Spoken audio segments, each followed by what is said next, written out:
हमारी प्यारी धरती, जिसे हम नीली आकाश गंगा के रूप में जानते हैं, अब तक के हजारों खोजे गए अन्य ग्रहों में एकमात्र ज्ञात ग्रह है जहां जीवन पाया जाता है।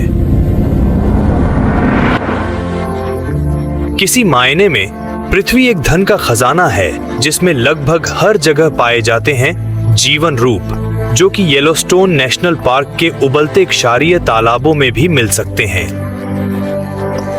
अंटार्कटिका के ठंडे सूखे घाटियों तक।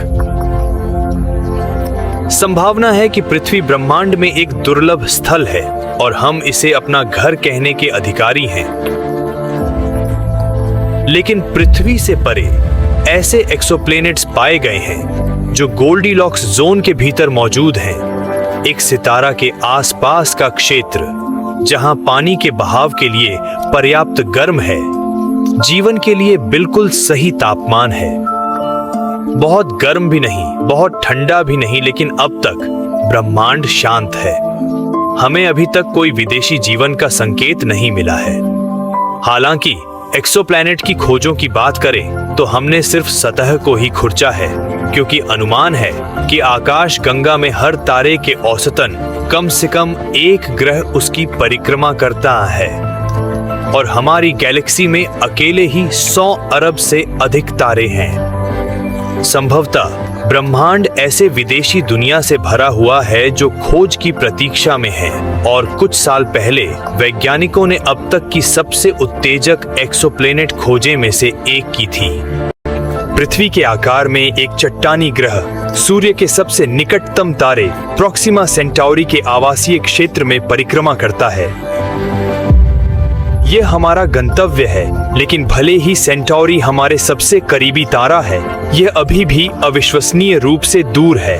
हम जिस रहस्यमय दुनिया का पता लगाने का प्रयास कर रहे हैं, वह 4.2 प्रकाश वर्ष दूर है, जो किसी भी मानव निर्मित वस्तु से कभी यात्रा की गई है। लेकिन सौभाग्य से हमारे लिए इस सिमुलेशन के भीतर हम ब्रह्मांड की गति सीमा से प्रतिबंधित नहीं हैं। हम प्रकाश की गति से तेजी से जा सकते हैं।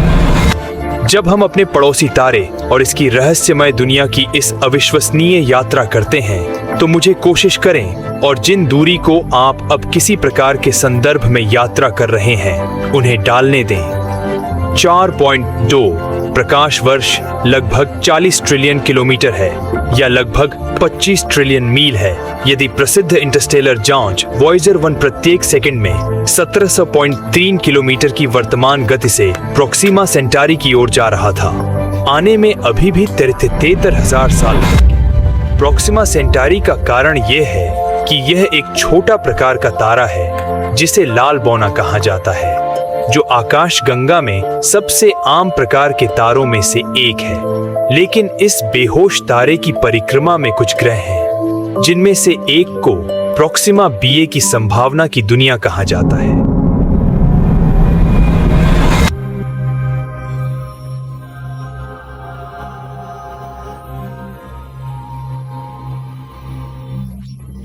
प्रोक्सिमा बी जटिल है क्योंकि इसमें पृथ्वी के साथ कई समानताएं हैं, लेकिन विशाल अंतर भी हैं। उदाहरण के लिए, इस एक्सोप्लैनेट का द्रव्यमान पृथ्वी के 1.7 गुना है, आकार में पृथ्वी के बराबर है और अपने कीट के निवास योग्य क्षेत्र में स्थित है, लेकिन यह ज्वारीय रूप से बंद है और अपने तारे के साथ सिंक्रोनस रोटेशन में है। इसका मतलब है कि दिन का पक्ष जो आप देख सकते हैं, वह सतत प्रकाश से आघातित होता है, जबकि अंधेरी साइड सदैव रात्रि समय में है। इसके पृथ्वी जैसे द्रव्यमान के कारण हालांकि वैज्ञानिक इसे पृथ्वी के समान एक चट्टानी खगोलीय ग्रह मानते हैं, और चूंकि इसकी अपने तारे से दूरी है, इसलिए तरल जल और संभवतः जीवन का अस्तित्व होना भी संभव है इसकी सतह पर। हालांकि इसके अतिरिक्त इस स्तर पर यह स्पष्ट नहीं है कि क्या प्रोक्सिमा बी में एक गाढ़ा वायुमंडल है। यह ग्रह अपने तारे के बहुत करीब स्थित है, प्रत्येक 11 पृथ्वी दिनों में एक कक्षा को पूरा करता है। इसलिए प्रोक्सिमा सेंटारी से आने वाला रेडिएशन प्रोक्सिमा बी की हवा को उड़ा सकता है, जिससे विदेशी ग्रह की सतह पर तरल जल को रोकना असंभव हो जाता है।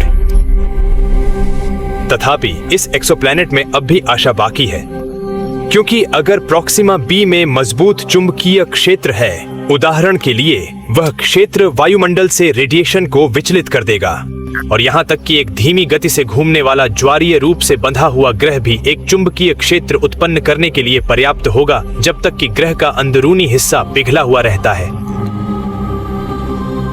जब तक हम इस रहस्यमय पड़ोसी तारे और इसके आकर्षक ग्रह का वास्तविक में दौरा नहीं कर लेते या एक दूरबीन विकसित नहीं कर लेते जो इसे सीधे देख सके, हमें कभी नहीं पता चलेगा कि यह पृथ्वी जैसा है या नहीं। फिलहाल पृथ्वी एकमात्र जात ग्रह है जहां जीवन सहजता से अस्तित्व में रह सकता है और यद्यपि ब्रह्मांडीय दृष्टिकोण से अभी भी बहुत दूर है, वह संभावित रहने योग्य दुनिया कोने के ठीक आस-पास हो सकती है। लेकिन अगर हम कभी अंतरिक्षयान को अंतरिक्ष में दूर के विदेशी दुनियाओं की खोज के मिशन पर भेजते हैं तो खैर हमारे पास हमारा पहला लक्ष्य है।